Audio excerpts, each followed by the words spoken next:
Hello everyone. ये CBSE board class 10 physics का paper है। तो ये अलग अलग सेट में अलग अलग क्वेश्चंस हैं। तो इससे पहले मैं एक सेट के क्वेश्चन करवा चुकी हूँ। इस पे दूसरे सेट में जो है इस टाइप का क्वेश्चन आया था, तो इसको भी हम सॉल्व करते हैं। तो क्वेश्चन है, calculate the equivalent resistance of the combination of register connected in the given circuit. तो ये पूरा कॉम्बिनेशन दे रखा है इसमें रजिस्टर का, और इसमें आपने इक्विवेलेंट रजिस्टेंस निकालना है। ठीक है, तो अब देख लेते हैं। हम इसमें सबसे पहले क्या करेंगे, करंट को फ्लो कराते हैं। तो मैंने बताया पॉजिटिव टर्मिनल से करंट फ्लो होती है, तो I1 करंट आई। तो देखो यहाँ पे भी I1 गई, लेकिन यहाँ पे क्या है, यहाँ पे जंक्शन मिल गया। तो मैं मानती हूँ यहाँ पे I1 चली गई होगी और यहाँ पे I2 चलेगी। अब देखो I2 गई यहाँ पे भी जंक्शन तो मिला है, बट कोई तो दो रास्ते नहीं मिले। तो यहाँ पे भी अगेन यहाँ पे भी I2 आ गई। तो देखो यहाँ से I1 आ रही है, यहाँ से I2 आ रही है, यानी जंक्शन मिल गया दो। तो यहाँ पे ये कॉम्बिनेशन होके आया, तो यहाँ पे क्या हो जाएगा, I1 प्लस I2। और I1 प्लस I2 क्या है, I ही है। इसका मतलब है इस पूरे सर्किट से I जो करंट है पूरे में फ्लो हो रही है। आई होप आपको इतना समझ में आ गया होगा। अब हम सॉल्व करते हैं। तो ध्यान रखिए, जहाँ पे सेम करंट होगी वो सीरीज कॉम्बिनेशन होगा, जहाँ पे डिफरेंट करंट होगी वो पैरेलल कॉम्बिनेशन होगा।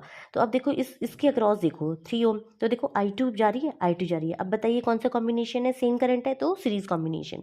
ठीक है, तो मैं ये इसको बोल देती हूँ R1 जो आया है आपका सीरीज कॉम्बिनेशन 3 + 7 दैट इज 10 ओम। ठीक है, अब मैं इसको एक शॉर्ट थोड़ा सा फिगर बनाती हूँ। अब देखिए मैंने इसको सॉल्व कर दिया। 7 और 3 10 होता है, तो 7 और 3 10 बना दिया 10 ओम का। ये 10 ओम एज इट इज़ रख दिया, ये 5 ओम को एज इट इज़, बाकी सारा सेम है। ठीक है, बस इसको सॉल्व करके मैंने इसको 1 बना दिया।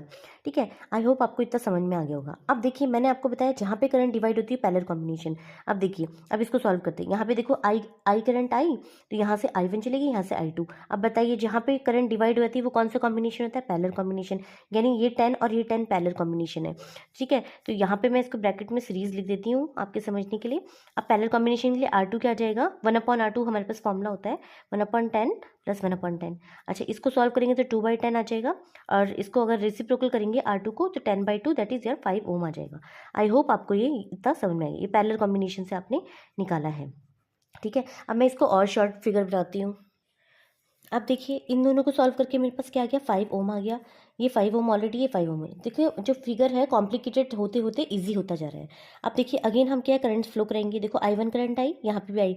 अब देखो जंक्शन तो मिला, बट कोई दो रास्ते तो नहीं मिले, तो इसमें भी सेम करंट जाएगी, और इस वाले में भी क्या है, सेम करंट जाएगी। अब मैंने आपको क्या बताया था, जिसमें सेम करंट जाती है वो कौन सा कॉम्बिनेशन होता है, सीरीज कॉम्बिनेशन। तो अब इसमें आप सीरीज कॉम्बिनेशन लगा दीजिए। तो R3 जो हो जाएगा, क्या हो जाएगा, 5 ओम + 5 ओम + 5 ओम, यानी R3 जो इक्विवेलेंट रेजिस्टेंस आया है वो 15 ओम आया है। तो R इक्विवेलेंट भी बोल सकते हैं या R3 फाइनल भी बोल सकते हैं। क्वेश्चन में बोला है कि find the value of the total current drawn from the battery, calculate the equivalent resistance. तो इक्विवेलेंट रेजिस्टेंस तो हमारा आ गया 15 ओम। अब देखिए अभी वो बोल रहा है कि इस पूरे सर्किट से कितनी करंट फ्लो हुई है। तो देखिए बहुत ईजी है ये भी, तो आपको ओम्स लॉ पता होना चाहिए। ओम्स लॉ क्या होता है, V = IR। ठीक है, I निकालना है तो V/R हो जाएगा। अच्छा, वोल्टेज कितनी है, 5 वोल्ट है।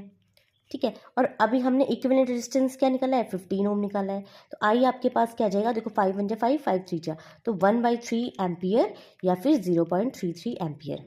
ठीक है, तो ये भी देखिए जब आपको कॉन्सेप्ट पता होते हैं तो आप इजीली किसी भी क्वेश्चन को सॉल्व कर लेते हैं। आई होप आपको ये क्वेश्चन समझ में आया होगा। Thanks for watching.